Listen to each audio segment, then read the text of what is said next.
खुद पर ध्यान दो, लोगों पर नहीं। एक बार की बात है, एक लड़का था, उसका नाम सबल था, जो नगर में रहता था। वह अपने जीवन से बहुत निराश था। उनकी निराशा का कारण ये था कि वह अब तक अपने जीवन में कुछ नहीं कर रहा था। उसके माता पिता उसे ताने मारते थे कि आपके सभी मित्र कुछ न कुछ कर रहे हैं, लेकिन आप अभी भी घर बैठे हैं। दोस्तों के बीच भी अक्सर उनका मजाक उड़ाया जाता था। वह कहीं जाता तो लोग उससे पूछते कि आप क्या कर रहे हैं। उसे यह बताने में भी शर्म आ रही थी। वह कुछ नहीं कर रहा था। धीरे धीरे उसने रिश्तेदारों से मिलना जुलना कम कर दिया और लोगों से मिलना भी बंद कर दिया।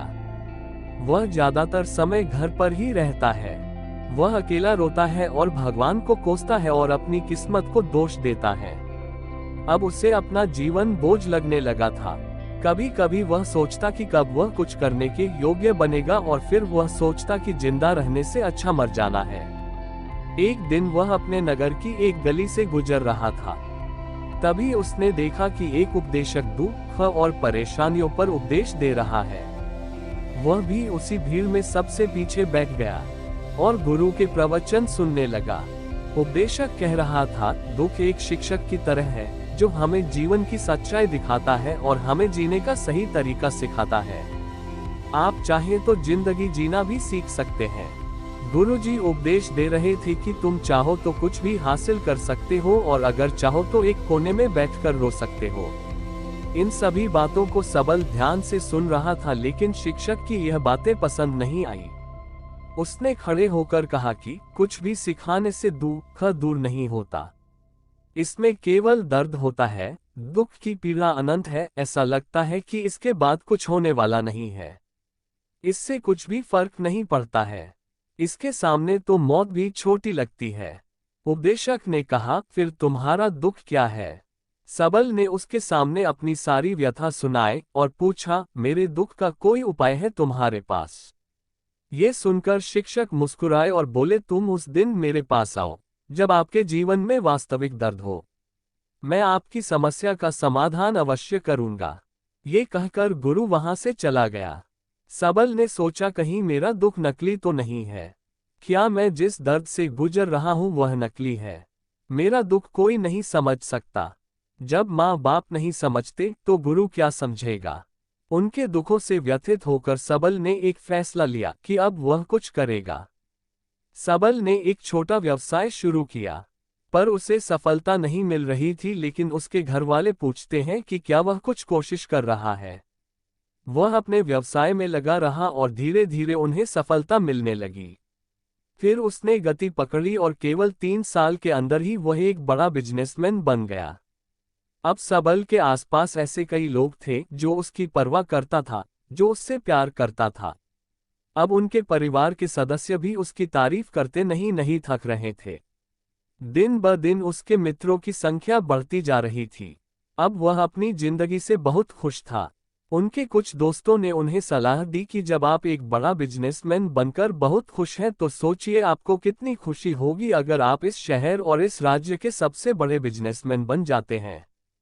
कितने लोग आपसे जुड़ना चाहेंगे, आपकी कितनी बड़ी ख्याति होगी और स्वयं राजा भी आपसे दोस्ती करना चाहेंगे और जरूरत पड़ने पर ही आपसे पैसे उधार लेंगे।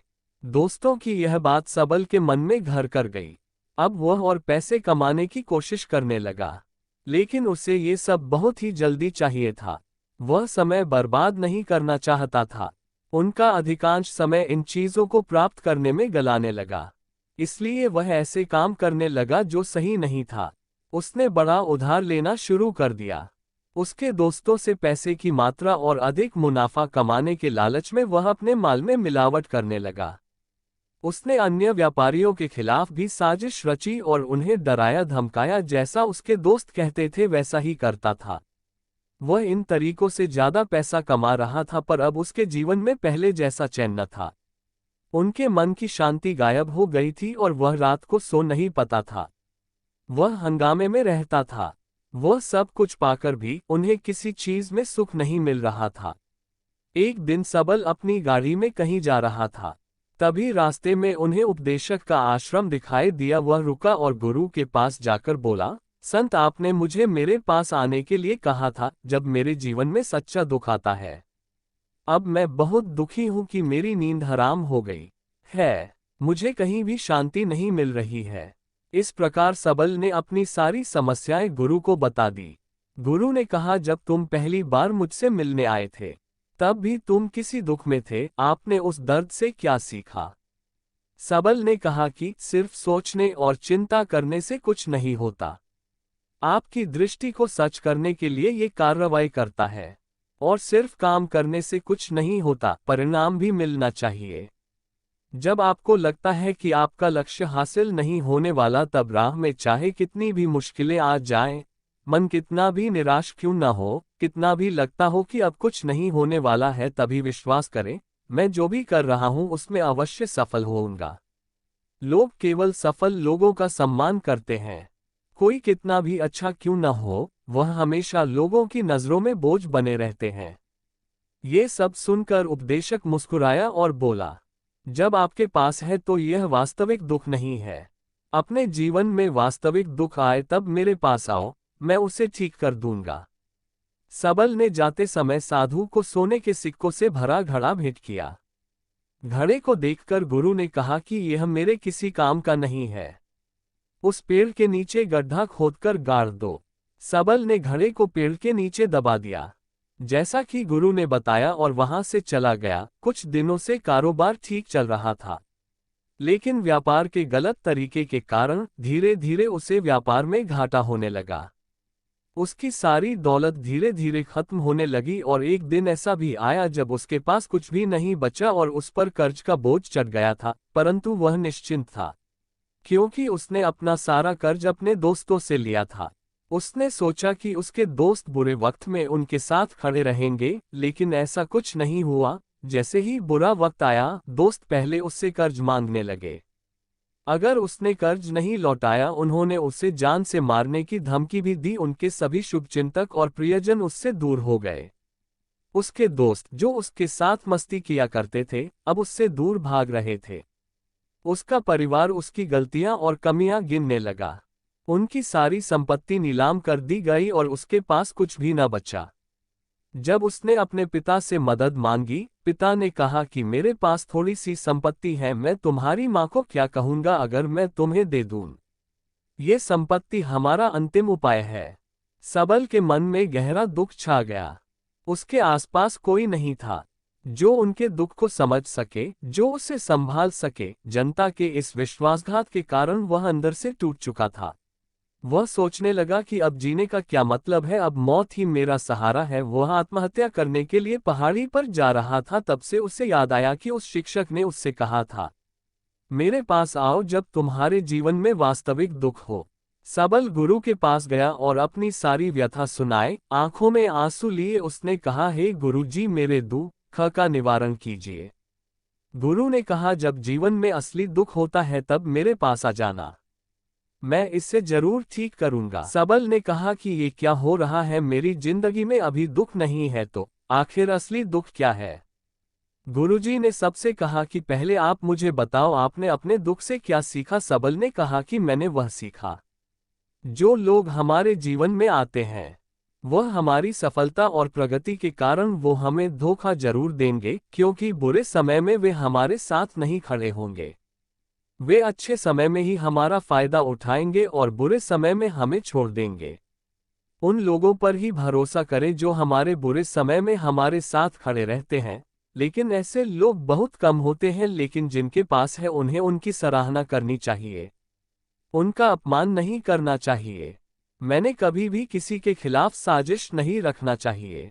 अपना काम ईमानदारी और धैर्य से करें और कभी लालची मत बनो। अपने सारे दुख दर्द और अनुभव बयां करने के बाद सबल गुरुजी के सामने आंखों में आंसू लिए बैठ गया। कुछ देर बाद साधु उठे और पेड़ के नीचे एक गड्ढा खोदा और घड़ा निकाल लिया, जो सोने के सिक्कों से भरा हुआ था। उसने सबल को देकर कहा, मेरे पास आओ जब तुम्हारे जीवन में वास्तविक दुख हो। सबल ने अपने शिक्षक को धन्यवाद दिया और उसे प्रणाम करके चला गया। उस पैसे से उन्होंने एक छोटा सा व्यवसाय शुरू किया। अब वह छोटा व्यापारी बनकर भी खुश हैं। उन्होंने पूरी लगन और ईमानदारी से कारोबार किया। जल्द ही वह अपने शहर का एक बड़ा व्यापारी बन गया। उनका जीवन सुख सुविधाओं से भरा हुआ था। लेकिन कोई कितना भी अच्छा क्यों न हो, लेकिन जीवन में दुख आता है तो सबल के जीवन में भी दुख आते थे। अपने माता पिता की मृत्यु के रूप में वे दोनों एक ही दिन मर गए। सबल अपने माता पिता से बहुत प्यार करता था, इसलिए उनके निधन से उन्हें गहरा सदमा लगा। वह शवों को ले गया, दोनों को शमशान घाट ले गया, जहां अंतिम संस्कार किया गया। वहां उसने अपने माता पिता का शव जलता हुआ देखा तो उनका मन बेचैन हो उठा। उसके मन में कई सवाल उठने लगे। वह घर वापस आ गया, इसलिए उसने अपने माता पिता के घर और संपत्ति को देखा, जिसके लिए उनके पिता हमेशा लड़ते रहे। आज जो छूटा पड़ा है, जिन्होंने इसकी देखभाल की, इसके लिए लड़ने वाले इस दुनिया से चले गए। उसके पिता ने जो कुछ कमाया वह सब यही रह गया। एक दिन पहले तक उसके पिता मारपीट करते थे किसी के साथ उसकी संपत्ति के लिए। आज वो खुद इस दुनिया से चले गए। उसका मन ऐसे अनेक विचारों के बवंडर में था। वह अंदर से अकेला और डरा हुआ महसूस कर रहा था। वह खाली महसूस कर रहा था। उसे लगा कि कुछ है, वह समझ नहीं सका। इसलिए वह गुरु के पास गया। उसे देखकर गुरु जी ने कहा, क्या जीवन में कोई दुख है? सबल ने कहा, वैसे तो जीवन में कोई दुख नहीं है, सब कुछ अच्छा चल रहा है, लेकिन आज मेरे माता पिता का देहांत हो गया है। मैं इस घटना से बेहद दुखी और परेशान हूँ। गुरु जी ने कहा, इसमें दुखी होने की क्या बात है? एक दिन सबके अपनों को मरना है, कोई न कभी जिया है और न कभी रहेगा। एक दिन तुझे भी मरना है, शायद तुम कल ही मर जाओगे, या आप आज भी मर सकते हो। सबल ने कहा, क्या कह रहे हो गुरुजी? मैं भी मर जाऊंगा, लेकिन मैं अभी जवान हूं। गुरु ने कहा कि सब जी रहे हैं इस भ्रम में कि मृत्यु केवल दूसरों को आती है, बड़ों के पास ही आती है। लेकिन जवान और बूढ़े मर जाते हैं, बच्चे मर जाते हैं। मौत का उम्र से कोई लेना देना नहीं है, ये सभी को प्रभावित करता है। मास्टर जी की ये बातें सबल के मन में घर कर गईं और वह चुपचाप चला गया। लेकिन उसका मन अभी भी बेचैन था, वह खाली महसूस कर रहा था। वह सारा दिन अपने बारे में ही सोचता रहा कि वह कौन है, वह इस दुनिया में क्यों आया है, क्या जीवन का लक्ष्य केवल चीजों को खाना और मरना है? ऐसे कई सवाल उसके दिमाग में लगातार उठ रहे थे, लेकिन उन्हें अपने किसी भी सवाल का जवाब नहीं मिल रहा था और उसका दुख दिन ब दिन बढ़ता ही जा रहा था। इसलिए कुछ दिन बाद वह फिर से गुरुजी के पास पहुंचा और बोला, हे स्वामी, मैं बहुत दुखी हूं क्योंकि मैं ये नहीं जान पा रहा हूं कि मैं कौन हूं और मैं इस दुनिया में क्यों आया। ये सुनकर गुरुजी मुस्कुराए और बोले, आज आपके जीवन में पहली बार सच्चा दुख उत्पन्न हो गया है। ये वास्तव में दुख कहलाने के लायक है। हम नहीं जानते कि हम कौन हैं, हम क्यों आए हैं, क्या करें, कैसे करना है। सबल ने अपने गुरु से कहा कि उसकी दुर्दशा दूर करो। गुरु ने कहा कि हम सभी इंसान हैं, जीवन भर संग्रह करते रहते हैं। सबल ने कहा कि सभी इंसान जीवन भर धन, सम्मान, परिवार, प्रतिष्ठा, मित्र, शत्रु आदि जमा करता है।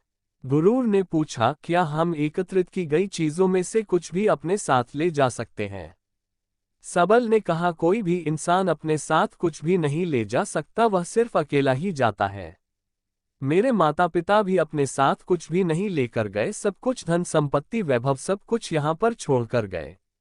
शिक्षक ने कहा, अब मेरी बात ध्यान से सुनो, इस संसार में हमें जो संग्रह करना चाहिए वह हम नहीं करते। चीजें हमारे सामने होती हैं, लेकिन हम उन्हें देखने की कोशिश नहीं करते। हमें इस दुनिया में जो कुछ भी इकट्ठा करना है वह हम खुद हैं। हमें खुद को जुटाना होगा ताकि जब हम मरे तो हम एकजुट हो सके और खुद को पहचानने में सक्षम होने के लिए हम अंदर बंटे हुए हैं।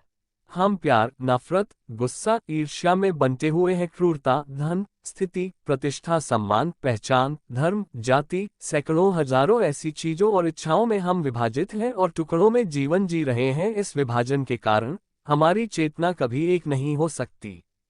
हमारी चेतना शक्ति बिखरी हुई है, इसलिए हमारे पास इतना समय नहीं है, इतनी ऊर्जा नहीं कि हम मुड़ सकते हैं और अपने भीतर देख सकते हैं। वास्तव में धन, सम्मान और सुविधाओं का अभाव, लोग इसे दुख समझते हैं और जीवन भर के लिए जो दुख कहकर रोते रहते हैं।